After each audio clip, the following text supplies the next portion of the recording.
तो बच्चों आज हम रंजकहीनता टॉपिक देखने वाले हैं यानी कि एल्बिनिज्म देखने वाले हैं। ये एक प्रकार का रोग होता है, जैसा कि पिछले वीडियो में हमने आपको पढ़ाया था वर्णांतता और हीमोफीलिया यानी कि ब्लीडर रोग।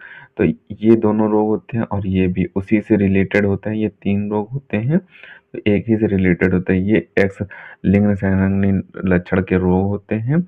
ये आपकी वंशागति से आप में पहुंचते हैं। ठीक, छोटा सा टॉपिक है, इस पर हमेशा ही टिप्पणी पूछता है आपके एग्जाम में। तो इसे देख लेते हैं कि इसमें क्या दिया हुआ है रंजकहीनता में। तो जो टॉपिक है आपके क्लास 12 बायोलॉजी के वंशागत तथा विविधता के सिद्धांत वाले चैप्टर से लिया गया है। तो इसकी परिभाषा में आपका दिया हुआ है कि यह अवस्था एक अप्रभावी जीन के कारण होता है। यानी कि जो अवस्था होती है एक जब अप्रभावी जीन होगा उसी के कारण होता है। ठीक, ऐसे व्यक्तियों के शरीर में मिलेनिन रंगाकार के न बन पाने के कारण उनकी त्वचा, बाल, नेत्र की आइरिस यानी कि जो वो भौहें होती हैं सभी रंगहीन होते हैं। यानी कि ये जो व्यक्ति होते हैं, यानी कि इस अवस्था में जो व्यक्ति होते हैं उन व्यक्तियों के शरीर में मिलेनिन रंगाकार एक द्रव होता है, उसके न बनने के कारण मिलेनियन रंगाकार जब नहीं बनता है तो उस न बन पाने के कारण जो होता है उनकी त्वचा का रंग,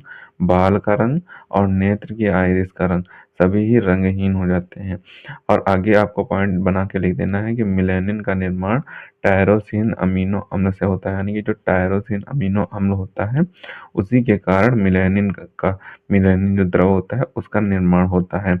रंजकहीनता की वंशागत मेंडेलियन वंशागति की तरह ही होती है। यानी कि जो मेंडल के नियम हमने आपको पढ़ाए थे उसी की तरह आपकी रंजकहीनता की वंशागति होती है। यानी कि रंजकहीनता में जो क्रॉस कराया जाएगा आपका वो मेंडल के नियम के अनुसार ही कराया जाएगा। जैसा कि मेंडल के F1 पीढ़ी में प्राप्त हो रहा था वैसे ही रंजकहीनता भी F1 पीढ़ी में चलेगी।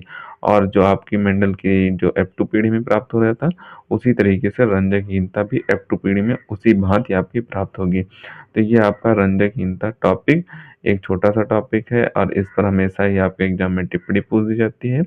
और इससे बड़ा 5 नंबर में नहीं आता, 2 से 3 नंबर में आ सकता है, 2 नंबर में आ सकता है। जब 5 नंबर में पूछेगा तो आपसे एक्स संलग्नी लक्षण के रोगों के बारे में पूछ देगा। तो उसमें आपके 3 रोग आते हैं, वर्णांतता, हीमोफीलिया और रंजकहीनता। तो इन तीनों रोगों के बारे में आपको पूरे 5 नंबर का क्वेश्चन होगा, 2.5 पेज में लिखना होगा। वैसे तो रंजकहीनता पर टिप्पणी पूछ देता है, तो इसकी आप टिप्पणी के लिए इसका स्क्रीनशॉट कर लें और इसे अच्छे तरीके से तैयार कर लेना आपको। सबसे पहले आप इसका स्क्रीनशॉट कर लें, इतने भाग का बचे हुए पार्ट का स्क्रीनशॉट कर लें। तो इसे आपको अच्छे तरीके से तैयार कर लेना है। एक छोटा सा टॉपिक है, आपके एग्जाम में इस पर टिप्पणी पूछ दी जाती है, तो इसे अच्छे तरीके से तैयार कर लें। मिलते हैं किसी नए वीडियो में नए टॉपिक के साथ, तब तक के लिए धन्यवाद। और अगर अभी तक आपने इस चैनल को सब्सक्राइब नहीं किया तो सब्सक्राइब जरूर कर लें, क्योंकि हम इसी तरीके से क्लास 12 से रिलेटेड इंपॉर्टेंट टॉपिक पर वीडियो डालते रहते हैं।